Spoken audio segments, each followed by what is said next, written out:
قوم نے مجھے کمزور خیال کیا اور میری جان کے دشمن ہو گئے۔ میں نے کوئی کوتاہی نہیں برتی، البتہ میں کمزور پڑ گیا اور ان پر غالب نہ آ سکا، لیکن میں نے ان کی اصلاح کی ہر ممکن کوشش کی۔ چنانچہ موسیٰ علیہ السلام کو احساس ہوا کہ بنی اسرائیل اس کفر و شرک کے خود ذمہ دار ہیں، اور اصل مجرم حضرت ہارون نہیں بلکہ سامری ہے جس نے اسرائیلیوں کو گمراہ کیا ہے، جبکہ ہارون علیہ السلام نے اپنی ذمہ داری نبھانے میں کوئی کسر نہ چھوڑی۔ چنانچہ حضرت موسیٰ نے اللہ سے دعا کی کہ اے میرے پروردگار، مجھے اور میرے بھائی کو معاف کر دے اور ہمیں اپنی رحمت میں داخل کر۔ پھر حضرت موسیٰ نے حکم دیا کہ گوسالہ پرستی کرنے والے لوگ سامری کی طرف ہو جائیں، اور جو لوگ اب بھی موسیٰ کے رب پر ایمان رکھتے ہیں یا توبہ کرنا چاہتے ہیں وہ میری طرف آ جائیں۔ لہٰذا اسرائیلی دو گروہ میں بٹ گئے، اور پھر موسیٰ علیہ السلام کے حکم سے گوسالہ پرستی کرنے والوں کو موت کی سزا دی گئی۔ بنی اسرائیل اپنی گناہوں اور ناشکری کی وجہ سے سالوں تک وادی طیہ میں بھٹکتے رہے۔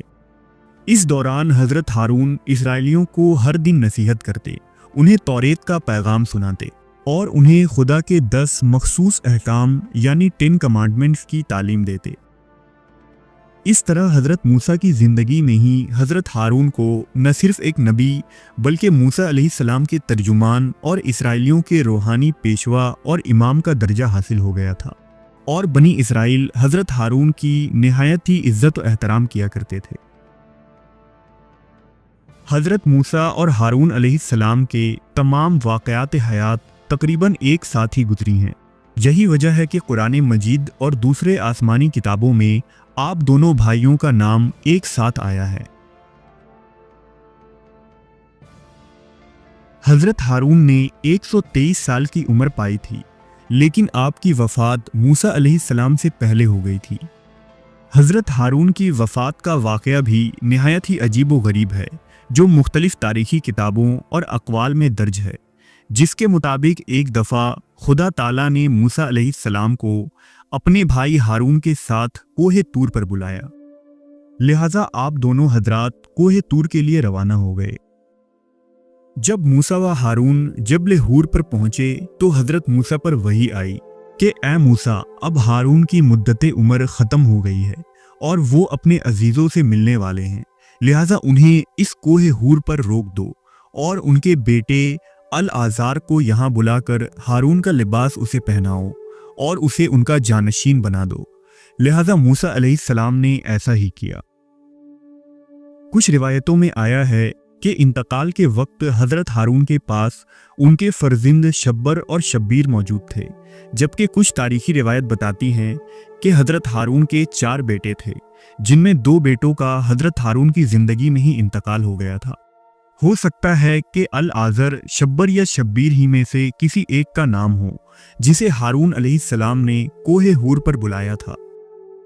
حضرت ہارون کے ان 2 بیٹوں کے متعلق ایک مشہور روایت ہے کہ جب حضرت فاطمہ علیہ السلام کے ہاں حسن و حسین کی پیدائش ہوئی تو رسول اللہ صلی اللہ علیہ وسلم تشریف لائے اور انہیں دیکھا اور پھر ان کا نام رکھا اور فرمایا، میں نے حسن اور حسین کا نام حضرت ہارون علیہ السلام کی اولاد شبر اور شبیر کے نام پر رکھے ہیں۔